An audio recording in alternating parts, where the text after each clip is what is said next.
శివేంద్ర కార్యక్రమంలో భాగంగా శనివారం ఉదయం స్థానిక పాత బస్టాండ్ సమీపంలో భారతరత్న బిఆర్ అంబేద్కర్ ఆడిటోరియంలో ఇంటర్మీడియట్ విద్యా రెవెన్యూ ఆయుష్ శాఖల సంయుక్త ఆధ్వర్యంలో కాకినాడ రూరల్ పరిధిలో కళాశాలల ఉపాధ్యక్షులు, పాఠశాలల ఉపాధ్యక్షులు, వెల్ఫేర్స్ అసోసియేట్లు, రెవెన్యూ సిబ్బంది సుమారు 300 మందికి యోగా శిక్షణ కార్యక్రమం నిర్వహించారు. ఈ కార్యక్రమానికి జిల్లా collector Shanmohan, joint collector Rahul Meena హాజరై జ్యోతి ప్రజ్వలన చేసి యోగా తరగతులను ప్రారంభించారు.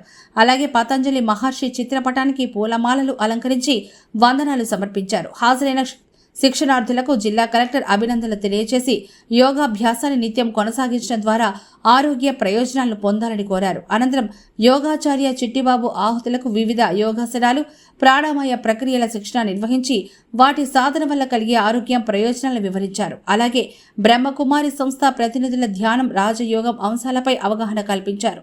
ఈ కార్యక్రమంలో ఇంటర్మీడియట్ విద్య ఆర్జేడి శారద, కాకినాడ రూరల్ తహసీల్దార్ ఎస్ఎల్ఎన్ కుమారి, ఆయుష్ వైద్యులు డాక్టర్ విజయలక్ష్మి, లక్ష్మణ్ కుమార్, డిటి చైన్లు తదితరులు పాల్గొన్నారు. అదేవిధంగా మెడిటేషన్ ద్వారా మనసు యొక్క శక్తి అనేది, మనసు యొక్క ఇమ్యూనిటీ అనేది పెరుగుతుంది. దీనికోసం బాగుంటే శరీరం ఎలా ఉన్నా, శరీర సంబంధాలు ఎలా ఉన్నా, మనసు అనేది ధైర్యంగా ఉంటే, సంతోషంగా ఉంటే దేన్నైనా నేను హ్యాండిల్ చేయగలను. సో ప్రతిరోజు మన కోసం మనం కొద్ది సమయం కేటాయించి మన సంపూర్ణ ఆరోగ్యాన్ని సాధించాలి అని ఆశిస్తూ రాజయోగ అభ్యాసాన్ని నేర్చుకుని మీరు కూడా జీవితాన్ని సంతోషంగా, సమతుల్యంగా, బ్యాలెన్స్గా జీవించాలని కోరుతున్నాను. ఓం శాంతి.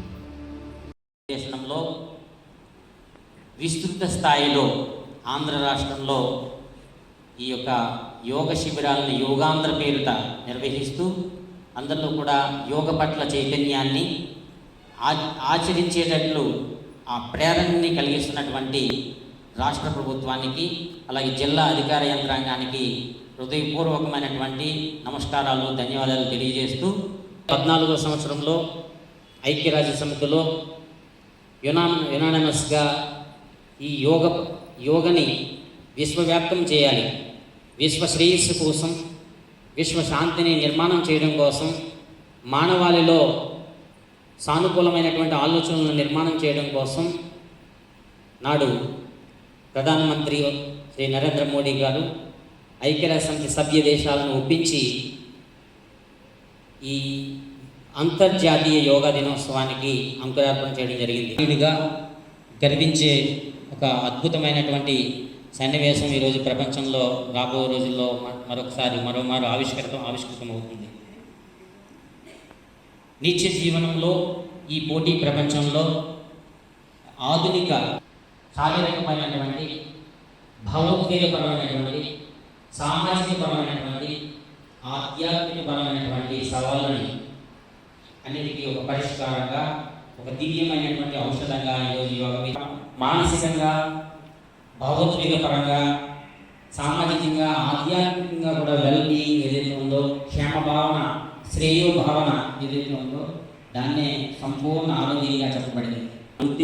వ్యక్తిగతంగా, కుటుంబంలో ఒక సభ్యుడిగా, సమాజంలో ఒక పౌరుడిగా, లేదా మనం ఒక పనిచేసేటువంటి సంస్థల్లో ఒక ఉద్యోగిగా, మల్టిపుల్గా.